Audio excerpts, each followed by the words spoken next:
I'm Emily and I'm an educator at MOHAI, and this is IdeaLab at Home. Join us as we tinker, experiment, and create our way through history with rotating topics and activities. Today, we are exploring storytelling.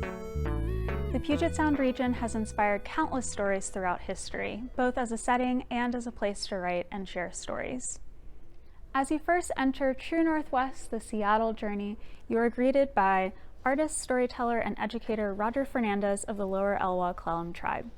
Storytelling has been an important part of life for Indigenous communities in the Pacific Northwest since time immemorial. These stories are a powerful way of remembering, teaching, community building, and passing down cultural knowledge and values from one generation to the next. Traditionally, stories were only told aloud, but today many of these stories are shared through books or videos like this one. As you continue through True Northwest, you can hear the voices of people throughout Seattle's history sharing their stories with you, some of which are written and some of which are told aloud. Whether fiction, nonfiction, or poetry, many of these stories were written or told as a way to reflect on and communicate feelings, thoughts, and ideas. Some people, like Louise Strong, wrote to rally others around causes that were important to them. Strong was a journalist who wrote about labor and worker issues, and she injected emotion into her columns with poetry. Some writers use stories to reflect on their experiences living through historic events. John Okada wrote the novel No Boy about Japanese American incarceration during World War II, which was something that he and his family went through. This region has not only been a place to write about, but a place to write and to connect with others around stories. Seattle has a wealth of libraries, bookstores, small publishers, and places that people can take writing classes, listen to people read their stories, and more. In addition to telling stories out loud, one of the most common ways to share stories is through books. When you picture a book, you might imagine a bunch of paper pages with printed text on them, bound together with a front and back cover that you flip through from one page to the next. But sometimes we read books with our fingers, with our ears, or on a screen. The Washington Talking Book and Braille Library here in South Lake Union is a place where people can access books printed in Braille and talking books, which are sound recordings of books made especially for blind people. The origins of the Washington Talking Book and Braille Library go all the way back to the 1900s, when Seattle Public Library first began services for people who read Braille. In 1931, the Pratt-Smoot Act authorized federal funds to develop, purchase, and distribute books for blind adults through local libraries that would serve as regional centers, and the Seattle Public Library was selected as one of them. Around this time, the first talking book was also invented.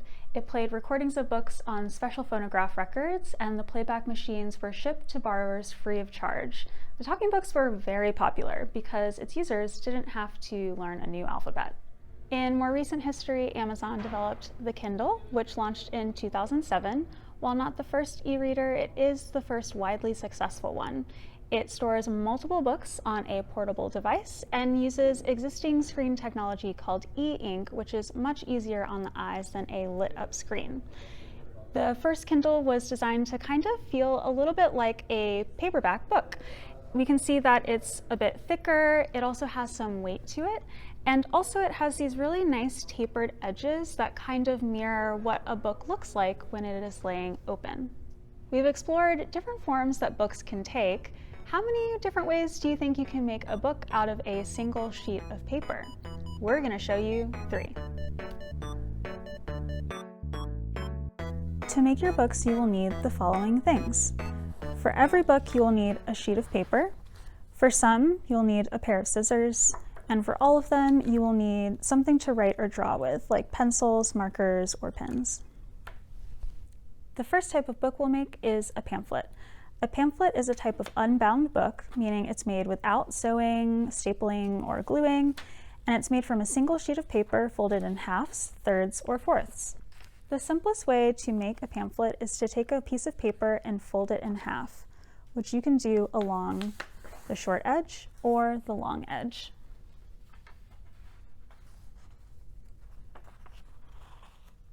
Experiment with different folds. If you have a square piece of paper, you could even fold your paper in half diagonally. An accordion book is another type of unbound book that's made by folding a piece of paper back and forth on itself in page width increments. This type of accordion book uses both folding and cutting to create a winding structure. To make your accordion book, you are going to fold your paper into 16 squares, which you can do by folding your paper in half twice, going in one direction, and then by folding in half twice again, but in the opposite direction.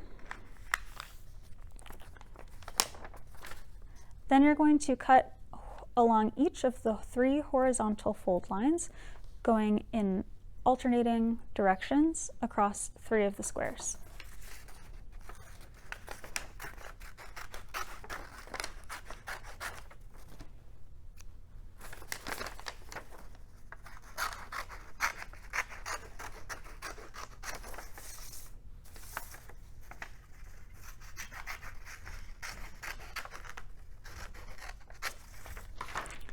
Next, you're going to pick either end to begin folding your paper back and forth on itself until you go all the way from one end of your book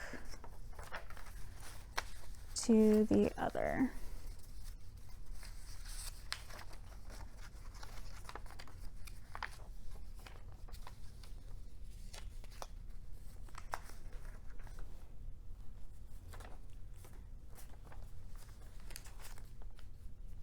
This next type of book is a popular way of making zines, which are small books that are usually made in a fast and inexpensive way in order to make them as widely accessible to as many people as possible. First, you're going to fold your paper into 8 rectangles, which you can do by folding the long edge in half twice, and by folding the short edge of your paper in half once.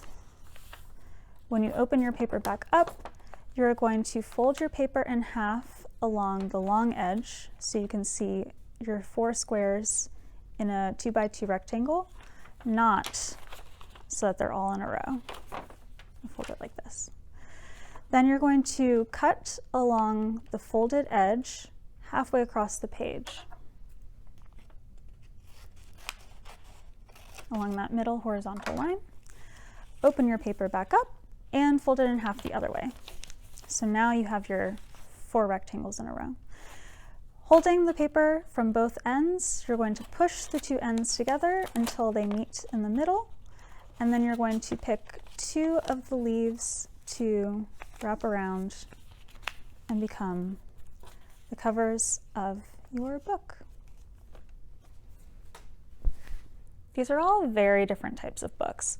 One can be opened up one time, the other has a few different pages to turn, and the other can be read in seemingly any direction, which is fun.